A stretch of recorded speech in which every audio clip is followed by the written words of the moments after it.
Apiece, it all comes down to the tug of war, and it's worth $33,000 to the winner. Whatever you can do to help your hands are going to give out first. Your forearms are going to go first. Mark Mosley advising his teammates, as is Darrell Porter, as they get ready. Get an advantage, and then when we make our efforts, just make an effort. Don't get carried away if we get an advantage. Just make an effort, okay?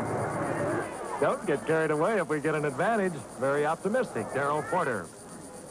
All right, each team has selected 7 men. They are close to the 1,500-pound limit. And as you can see, 3 events apiece. It's all on the line here in the tug of war. Joe Theismann at 195 pounds. He's right up front for the Redskins. There's Charlie Brown. He's in there kind of light. Alvin Garrett. He's low to the ground and fairly strong. Mark Mosley has turned out to be a superb athlete as we've watched this competition.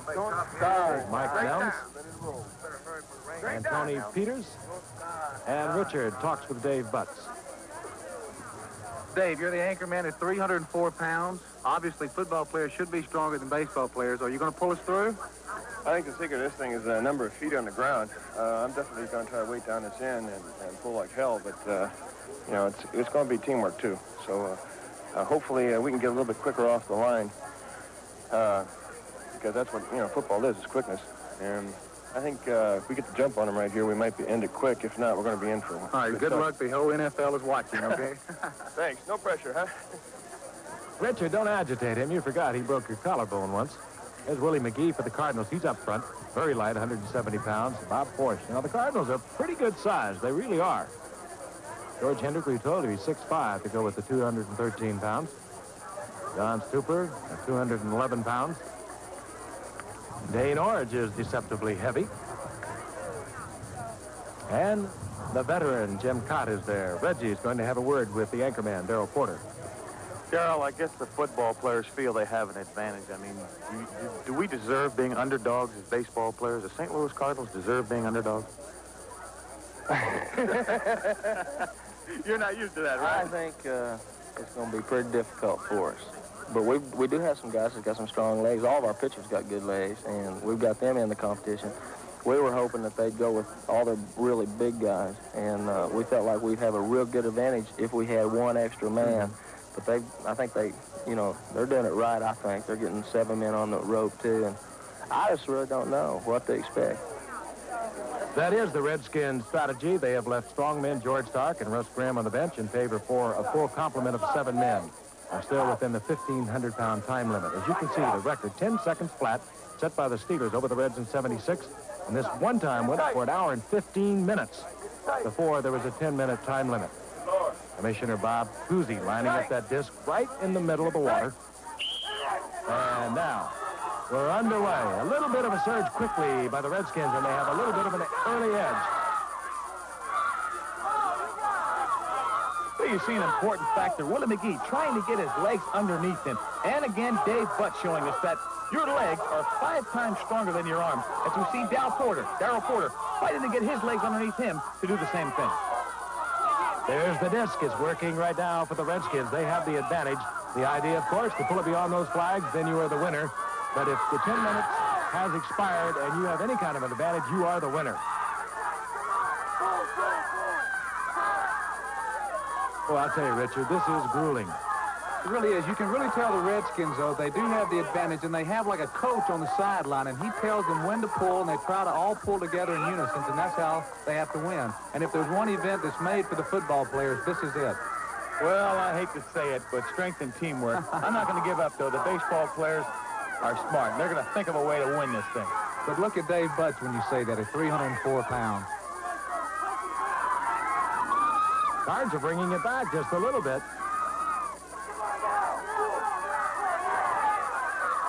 You know, you don't realize how grueling this is. They had to shorten this down for only 10 minutes because when they went 1 hour and 15 minutes several years ago, fellas felt the pain for almost a week.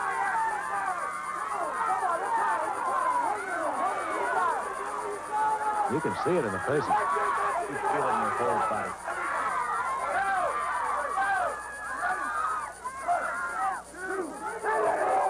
Here comes the Redskins surge. Look how they all lean together. They're all giving the command from the coach on the sidelines. They're all going to pull at once. They've got to just try to advance inch by inch. That's Rich Malott pacing the sidelines. He's the one who's counting off that 1, 2, 3, and then they give it a huge tug, like right there.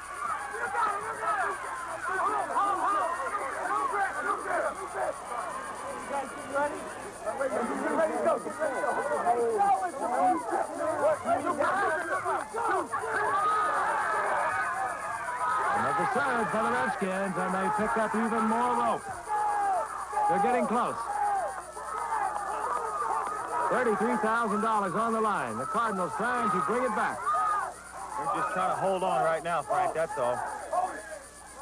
Come on, Redskins. Come on, Cardinals. Just put something on your back so they don't get pulled through to China, it looks like. Just one more pull, Dave. Darryl Porter spotted a sailfish somewhere. Come on, quit laughing, Darryl. Here it comes. It's so close. Look at the legs on big, big butts.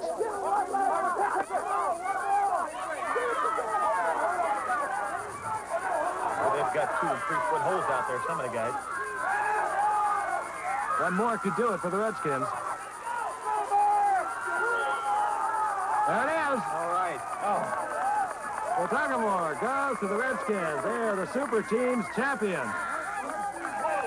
3 minutes, 16 seconds. Not bad. And they did it with a coordinated effort. They are exhausted. Absolutely wiped out. Oh, it's taken a lot out of them. And it'll put a lot of the pocketbook. There was $33,000 riding on this. $30,000 difference between the $50,000 to the winner and the $20,000 to the loser. $3,000 difference for the event. And I'm not sure the Redskins all feel that it was worth it. Richard Todd is over with Joe Theismann. Joey, you won the whole thing. How do you feel? Huh? Richard, this is pain. I want to be a golfer or something. We feel great. We knew we had to come back. We knew we could get them in the fourth quarter. We did it with spurts and quarterbacks and no hogs. Dan Riley, we love you. And here's Reggie with Willie McGee. Willie, you were the smallest guy out there at 170 pounds, and you were the lead fella. I guess the important thing for you to do was to get him off to a quick start. It didn't happen. No, my thing was to just get my foot planted. You know, after they started, just lay back and get my legs braced, and that's what they were basing me on in the front because of my leg strength, I believe. So, fortunately, it didn't work. Well, good luck to you. Still gave a real super effort. All right, thank you, Reggie. Good luck to you. All right. Joe Theismann's reference was to the Washington Redskins strength coach, Dan Riley. Final result, the Redskins 4, the Cardinals 3. They win it all. High five by the 1983 Super Teams champions, the Washington Redskins. I'd like to thank Reggie Jackson for joining us. Reggie off to the baseball wars, looking for that elusive 500th home run. And for Richard Todd, good luck under his new head coach, Joe Walton. This is the money that was earned by the Washington Redskins, $76,000. Meanwhile, the Cardinals will share all of their earnings with their teammates and coaches who remained at home.